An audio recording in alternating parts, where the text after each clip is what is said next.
Gonna take the Navi out for a little ride out to the island today. And I haven't checked my air pressure for 3 or 4 weeks, so it's time to check it. The rear should be at 29 to 36, depending on rider weight and what you're hauling. And looks like I'm down a pound is all, so I'm gonna pump it up.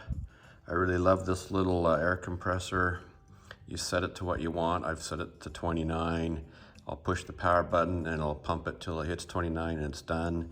You can pump up several tires with it before you have to recharge it. I carry it with me on my bikes. I carry it in my car when we go on trips. It's just an awesome tool. Here we go.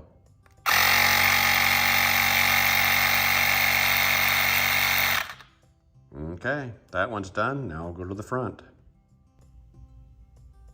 Okay, here we are at the front. The specs call out for 22 PSI. Looks like I'm a little lower on the front than I was in the back, so let's get her pumped up.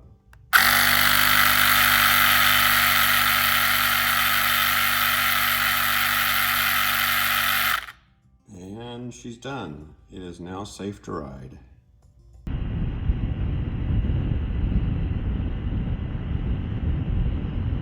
So the Navi's doing real good. Just a little update on my windshield. I've gotten, I don't know, 300 or 400 miles on it. And I went around and checked all of the fasteners and they were loose. So if you get this particular windscreen, the GVA603, you're going to want to check those fittings every now and then.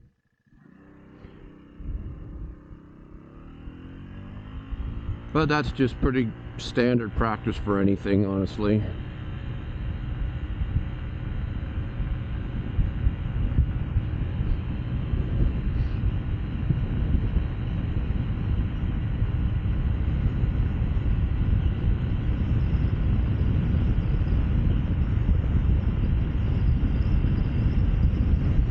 Okay, we're gonna ride up to Buffalo Point here, do a quick little view, and then we're gonna go down and we're gonna hit some dirt roads.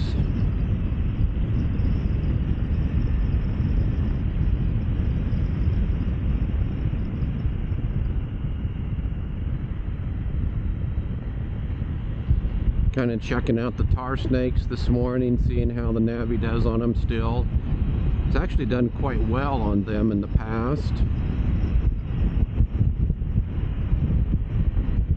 I got a lot of tar snakes right here.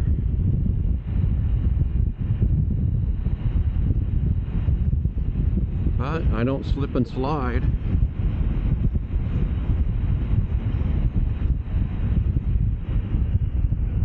Guess I ought to slow down. It's 25-mile-an-hour zone right here and I'm going 40 up this hill.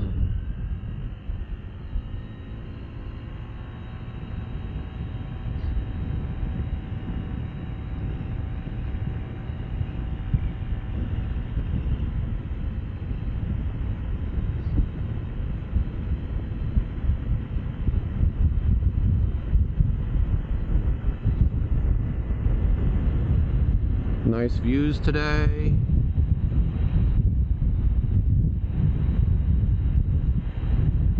Oops, got a little slip there on one of those tar snakes.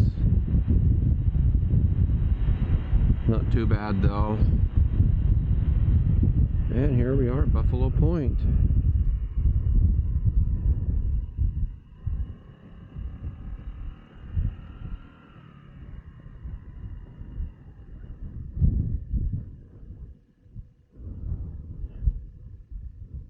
We're going to go down on those dirt roads down there and do some riding. That's what's coming up next.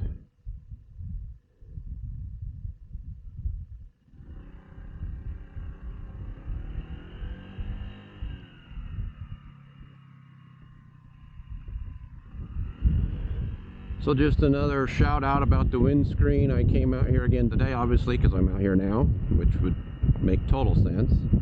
And I was able to hit the 52 miles an hour again. So I've done that now several times.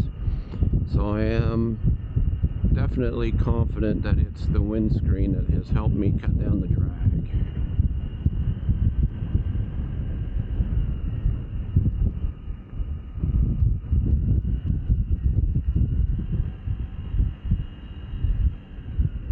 So one thing, if you're new to scootering or Navis, if you just coast down a hill like this is a pretty steep hill, and you're not throttling at all, you're just coasting, your engine will stop. And when you kind of throttle it, you'll feel it kick back on and go. It's kind of scary the first few times. You think there's something wrong, but it's kind of like the motor kind of is in waiting to catch up mode. So don't panic, it happens. It's just when you hit the throttle, you're going to get a jerk back because the bike's going to basically rev up and you're going to slow down. So don't worry about that. I've had that on all my scooters. Doesn't matter what size. It's just the way the transmission and engine works on these things. But if you keep tapping the throttle as you're coming down, it does stop that from happening.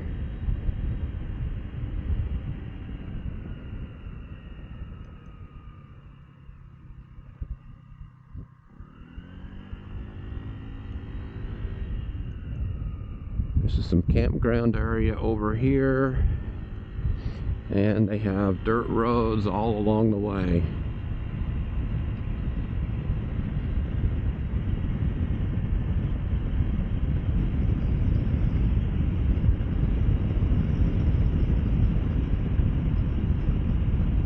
This is going to be a good test for my shock, which, you know, I've mentioned many times. Oh, looks like we got some antelope up here.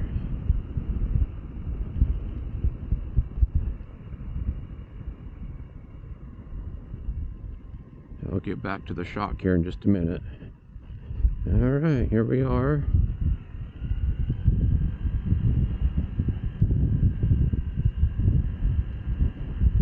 It really handles these kind of roads just as good as if you were on asphalt. The shock definitely makes a huge difference.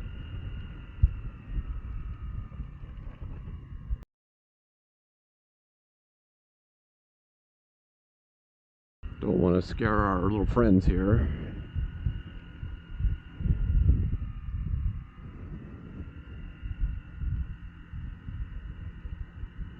Bye-bye, guys. Alright, back to dirt riding.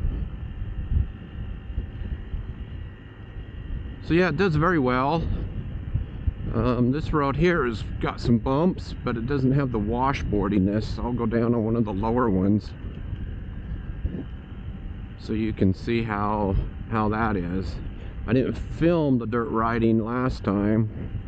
Well, also there's some washboardiness here, but it just sails right over that. We'll see how my voice sounds if it's all jacked up from all the bumping. Sounds pretty steady. Not slipping and sliding on the dirt. I do have some soft spots here and there, but so on this shock, I've been really impressed with it. And Scooter Parts Go, you know, I've mentioned them before to get variator kits from them because they have the best pricing. I think they were like $99, where everybody else wanted $152. They reached out to me and asked me some questions about the shock, and they are a YSS distributor.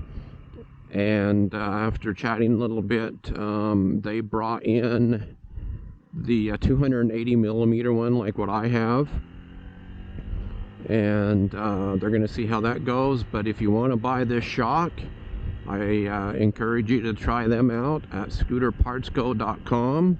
I'll put a link in the bottom. And they're selling this shock for $54.97, I believe. I paid $65 for it at Scooter Swap Shop.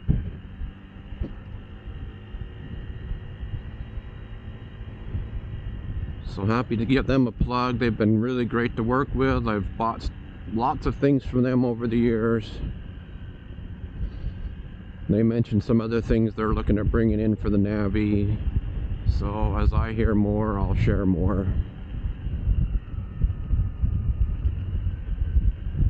Anyway, just sailing along, doing 23 miles an hour. Okay, that one was a bit of a jolt, but it was a pretty big hole too.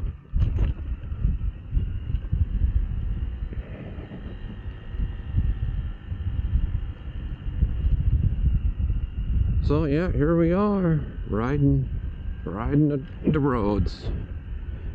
This is what I'm expecting I'm going to be into when we move, is this kind of environment, which would be perfect Navi riding conditions.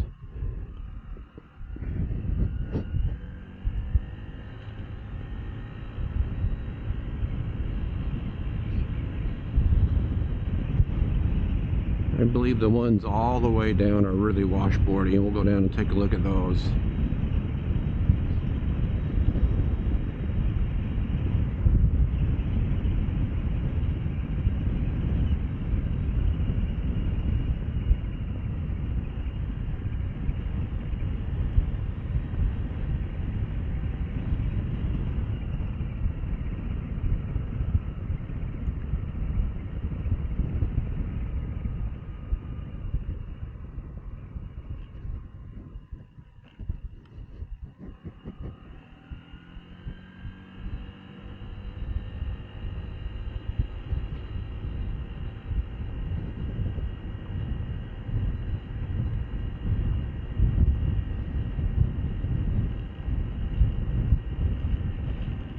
It just does it, not a problem. That shock really soaks up these washboardy spots.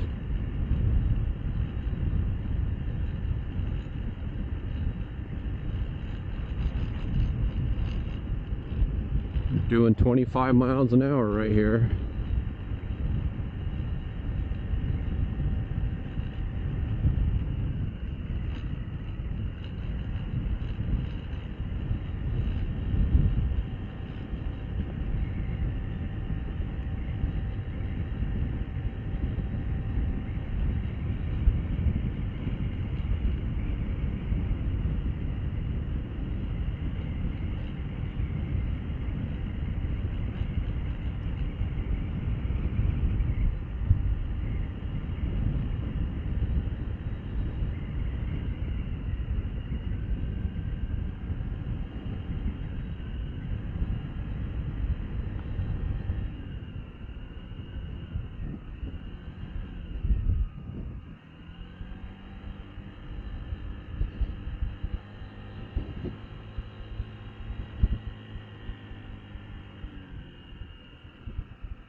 So I just got back from my business partner's house, and he has chickens, and he decided to give me some eggs, and I just hauled them 5 miles to the house on the old Navi.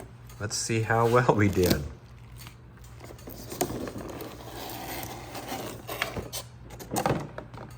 Look at that, not a single cracked egg. Another testimony that my YSS shock is awesome.